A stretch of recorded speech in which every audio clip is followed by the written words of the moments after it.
Instagram वाला भाई साहब, मुंह देखो हर हाल में खुश रहूं। अभी एक गजल का कार्यक्रम है, मैं वो देखने जा रही हूँ। मुझे लगता है जीवन में भाई साहब के दो व्यक्ति अगर रोज झगड़ रहे हैं, रोज बिना किसी उसके आपके घर में कलह हो रहा है, तो आपका अलग रहना ज्यादा बेहतर है। जो जिस हाल में खुश रहना चाहता है उसे खुश रहने दो, क्योंकि मनुष्य जीवन एक बार मिला है, ये बार बार नहीं मिलेगा। मेरे हस्बैंड को उनकी माँ और बहनों के साथ खुश रहना अच्छा लगता था।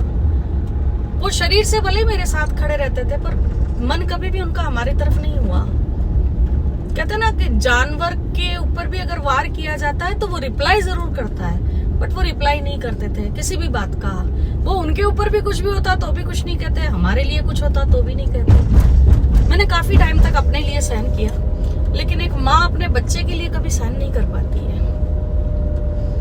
विदाउट हेलमेट अगर आप कहीं चले जाते हो और सामने पुलिस वाला दिख जाता है तो आपकी धक धक हो जाती है।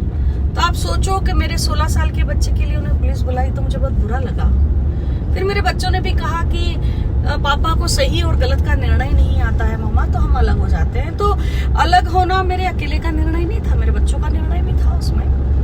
और मैंने जब वो घर छोड़ा तो आखिरी बार वो घर छोड़ा, मैं हर हाल में खुश रहती हूँ। आज मेरी गुड़िया ने कहा कि मम्मी जीन्स पहनेंगे, मैंने कहा चल जीन्स पहन लेते हैं। और मेरी गुड़िया कभी कभी कहती है कि आप सासू के रूप में बहुत अच्छी रहोगी माँ, पर मैं पहले किसी चीज की कल्पना नहीं करती।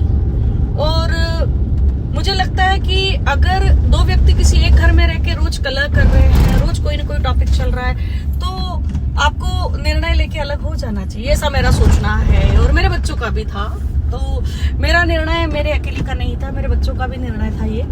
और हम वहां से निकले तो हम ये सोच के निकले कि हम कुछ अच्छा ही करेंगे जीवन में, और हमने कभी बदले की भावना जीवन में कभी नहीं रखी। मैं दूसरों के लिए ही नहीं रखती हूँ, तो मुझे लगता है वो तो मेरे अपने रहे हैं किसी जीवन में, तो मैं ऐसा कभी नहीं सोचती।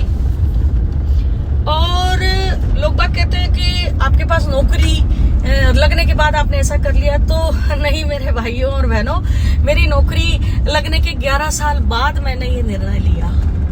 11 साल मतलब इन ओवर 23 साल में उस घर में रही हूँ, तो ये निर्णय ऐसे ही नहीं। और मैं तो खुश रहने के लिए बहुत सोचती हूँ कि खुश कैसे रहा जाए, और नहीं सोचती इन चीजों के लिए कि क्या होगा भविष्य में, मेरे बच्चे के लिए क्या होगा, कि प्रॉपर्टी का क्या होगा। ना ना ना ना, ये चीजें मेरे सुख का कोई मानदंड तय नहीं करती। मुझे शुरू से शौक नहीं था, लेकिन मेरे इन लॉज को ये लगता था, मेरी सिस्टर इन लॉ को, मेरी मदर इन लॉ को, सबको लगता था मुझे उनके घर से, उनके पैसों से मोह है, मैं उनके उन चीज में लोभ करती हूँ। नहीं, मुझे शुरू से कभी नहीं था और आज भी नहीं है। आज भी मैं मेरे हस्बैंड से कहती हूँ आप दूसरी शादी कर लीजिए, मेरे लौटने का इंतजार मत कीजिए। मैं अब इस जीवन में नहीं लौटूंगी किसी भी कीमत पर।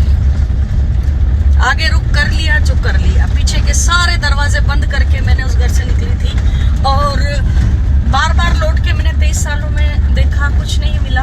अब नहीं लौटना, अब सिर्फ अपने जीवन को जीना है। मेरे जीवन का सिर्फ एकमात्र उद्देश्य ये रहा है अब कि अब मुझे जीना है बस, और मेरे बच्चों के साथ जीना है। इसके अलावा मेरे जीवन की कोई कल्पना नहीं है अब।